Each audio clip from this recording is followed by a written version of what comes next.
سبيل الدموع سبيل مريح.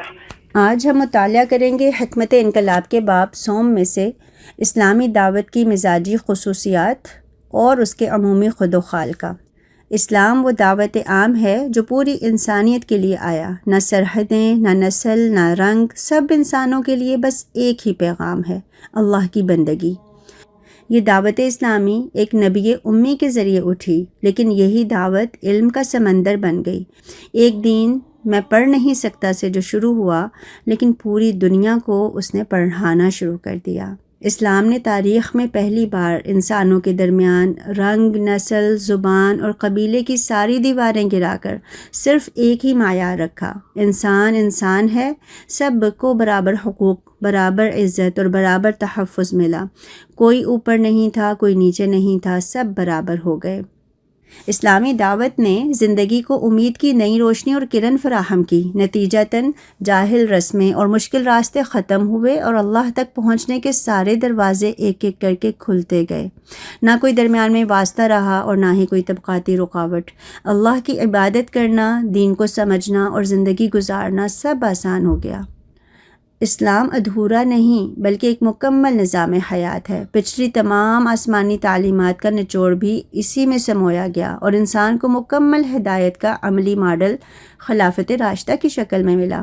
دنیا کو دکھا دیا گیا کہ اللہ کا نظام اگر مکمل طور پر نافذ ہو تو ظلم اور فساد مٹ جاتا ہے۔ اسلام میں دین اور سیاست الگ الگ نہیں ہیں۔ حکمرانی صرف صالح لوگوں کی اور نظام وہی ہو سکتا ہے جو اللہ کے احکامات کے عین مطابق ہو۔ خلافت راشدہ نے ثابت کیا کہ جب حکمران دیانت اور تقوی پر ہوں تو پوری انسانیت خوشحال ہو جاتی ہے۔ اب دیکھتے ہیں اسلامی دعوت کا اخلاقی پہلو۔ اسلامی دعوت کی بنیاد اخلاق ہے۔ دنیا میں اخلاق کا سب سے نمایاں اور مضبوط نمونہ اسلام ہی نے دیا۔ نظریاتی پہلو۔ اس دعوت کا معیار نہ خاندان تھا، نہ زبان اور نہ پیسہ، بلکہ صرف نظریہ تھا۔ بلال رضی اللہ تعالیٰ عنہ اور خباب رضی اللہ تعالیٰ عنہ جیسے غلام بھی ابو سفیان جیسے سرداروں سے آگے کھڑے کیے گئے۔ تبلیغی پہلو۔ اسلام جامد نہیں تھا بلکہ ہر مسلمان ایک مبلغ تھا۔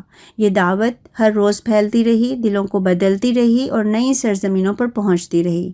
دعوت اسلامی کے عمومی خد و خال کا جائزہ لیتے ہیں۔ اسلامی دعوت انسانیت کے لیے امن، فلاح اور ہدایت کا راستہ ہے۔ جب یہ دعوت کسی قوم میں آتی ہے تو امتحان شروع ہو جاتا ہے۔ قوم کا مستقبل اسی پر منحصر ہوتا ہے کہ وہ اس دعوت کے ساتھ کیسا رویہ اختیار کرتی ہے۔ یہ دعوت پوری انسانیت کو خالق کی طرف بلاتی ہے اور انسان کو اس مقام پر کھڑا کرتی ہے جہاں رنگ، نسل اور زبان سب بے معنی ہو جاتے ہیں۔ تصور حاکمیت۔ اسلام کہتا ہے کہ حاکمیت صرف اللہ کی ہے۔ کوئی نسل، قوم، زبان یا کلاس حاکم نہیں بنتی۔ ساری قوت، سارے فیصلے اور سارے قوانین صرف اللہ کی طرف سے ہوتے ہیں اور اسی بنیاد پر پورا نظام بنتا ہے۔ منصب رسالت۔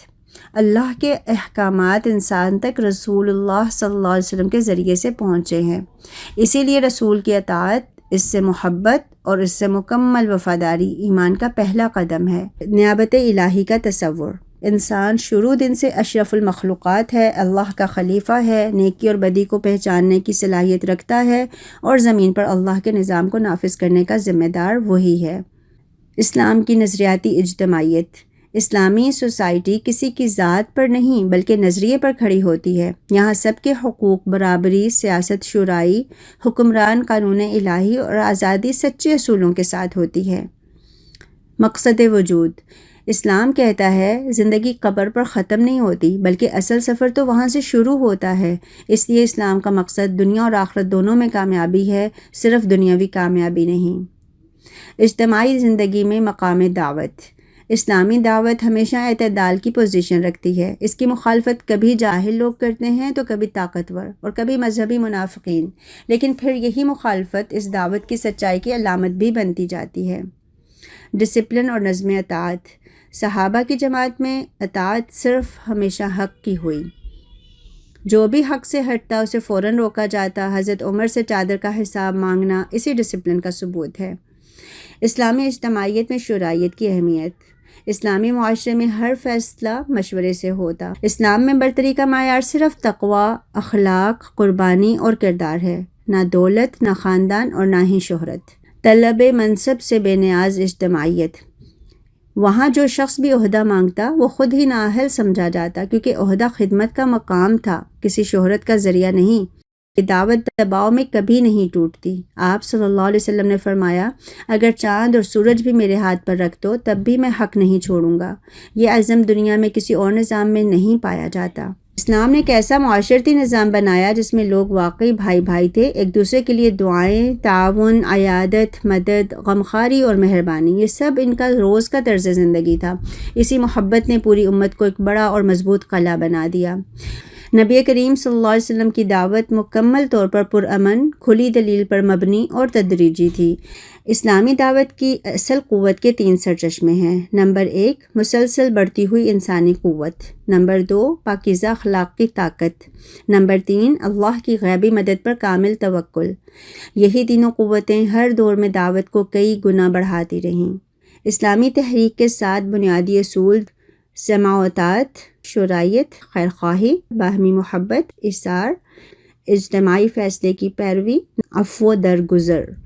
ان اصولوں نے مسلمانوں کی جماعت کو متحد، مضبوط اور انقلابی قوت بنا دیا۔ اگر ہمیں زندگی میں سکون، برکت اور اپنے رشتوں میں روشنی چاہیے تو ہم خود کو سخت نہ بنائیں، لوگوں کے لیے وہی بنیں جو مدینہ کے انصاری صحابہ نے اپنے مہاجرین بھائیوں کے لیے بن کر دکھایا، یعنی ان کا سہارا، ان کے لیے ہمدردی، حوصلہ اور آسانی۔